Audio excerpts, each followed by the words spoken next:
Praise the lord. ప్రతిరోజు అనుదిన వాక్యం ద్వారా మీరెంతగానో బలపడుతున్నారని నేను ఆశిస్తున్నాను. అలాగే మీరు కనుక మన యూట్యూబ్ ఛానల్ని క్రొత్తగా వీక్షిస్తున్నట్లయితే మన యూట్యూబ్ ఛానల్ని సబ్స్క్రైబ్ చేయండి, ఇతరులకు షేర్ చేయండి.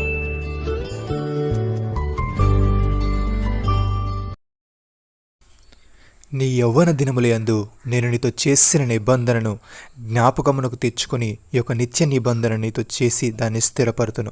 యెహెజ్కేలు గ్రంథము 16వ అధ్యాయము 20వ వచనము. ప్రియమైన సహోదరి సహోదరులారా, మనము చేసిన పాపములను మన దోషములను క్షమించి మన ఎడల తన కృపను కనికరమును చూపించే విషయంలో మన దేవుడు ఎంతో విశ్వాసతను కలిగి ఉన్నాడు. మనం చేసిన పాపములను దోషములను జ్ఞాపకములకు తెచ్చుకోకుండా మనం ఆయన తెలుసుకున్న మొదటి దినములలో ఆయన మనతో చేసిన నిబంధనను జ్ఞాపకం చేసుకొని మనతో నిత్య నిబంధన చేసి మనలా దాన్ని స్థిరపరచదనని వాగ్దానం ఇస్తున్నాడు. బుద్ధిహీనతతో మనం చేసిన పనులు ఆయన లెక్కలోనికి తీసుకొనలేదు, క్రమశిక్షణ పాటించలేదని మన మీద నేరం మోపలేదు.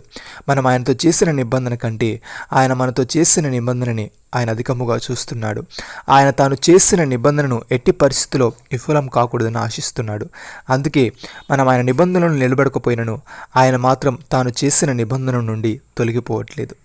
భక్తుడి విధంగా అంటున్నాడు, నీ దేవుడు ఈ మాట సెలవిచ్చుచున్నాడు, విడవబడి దుఃఖాక్రాంతులారైన భార్యను పురుషుడు రప్పించినట్లు, తృణీకరింపబడిన యవనపు భార్యను పురుషుడు రప్పించినట్లును యెహోవా నిన్ను పిలుచుచున్నాడు.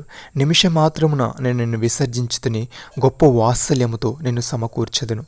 మహోద్రేకము కలిగి నిమిషం మాత్రము నీకు విముఖుడనైతిని, నిత్యమైన కృపతో నీకు వాత్సల్యము చూపుదును అని నీ విమోచకుడు యెహోవా సెలవిచ్చుచున్నాడు.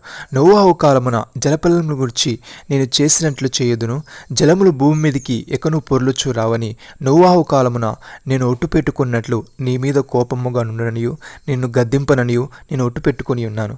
పర్వతములు తొలగిపోయినను మెట్టలు తత్తెరిలను నా కృప నిన్ను విడిచిపోదు, సమాధాన విషయమైన నా నిబంధన తొలగిపోదు అని నీ యందు జాలిపడి యెహోవా సెలవిచ్చుచున్నాడు.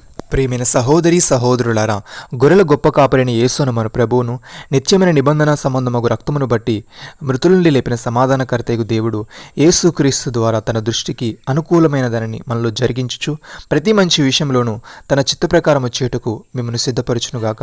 యేసుక్రీస్తుకు యుగయుగములు మహిమ కలుగునుగాక. సహోదరి సహోదరులారా, మన శత్రువుల నుండి మనల్ని ద్వేషించు వారందరి చేతి నుండి తప్పించి రక్షణ కలుగు చేశాను. దీన్ని గురించి ఆయన ఆది నుండి తన పరిశుద్ధుల ప్రవక్తుల నోట పలికించాను. ఆయన మన పితరులను కరుణించుటకు తన పరిశుద్ధ నిబంధనను అనగా మన తండ్రి అయిన అబ్రాహాముతో తాను చేసిన ప్రమాణమును జ్ఞాపకము చేసుకున్నటకు మనము శత్రువుల చేతుల నుండి విడిపింపబడి మన జీవితకాలమంతయు నిర్భయులమై ఆయన సన్నిధిని పరిశుద్ధులుగాను నీతిగాను ఆయన సేవింపను అనుగ్రహించుటకు ఈ రక్షణ కలుగజేశాను. నమ్మిన వారు నాతో కలిసి ప్రార్థనలో ఏకీభవించండి. మమ్మల్ని మికిలిగా ప్రేమిస్తున్న మా ప్రియా పరలోకపు తండ్రి, మా పాపములను క్షమించి మా దోషములను మన్నించి నీవు మాతో చేసిన నిత్య నిబంధనను బట్టి నీకు స్తోత్రములు తండ్రి. మేము నీ యందు నమ్మిక ఉంచి నీ నిబంధనలో నిలిచుండులాగున సహాయం దయచేయమని, మేము నిశ్చలమైన రాజ్యమును పొంది నీ కృప కలిగి ఉంటూ వినయముతో భయభక్తులతో నీకు ప్రీతికరమైన సేవ చేయుటకు సహాయం దయచేయమని, ప్రతి మంచి విషయంలోనూ నీ చిత్త ప్రకారము చేయుటకు మమ్మల్ని స్థిరపరిచి బలపరచమని, మీరు మాకిచ్చిన గొప్ప రక్షణ భాగ్యమును బట్టి మీకు వందనాలు చెల్లిస్తూ ప్రభు అయిన యేసుక్రీస్తు నామములో ప్రార్థిస్తున్నాము తండ్రి. ఆమేన్.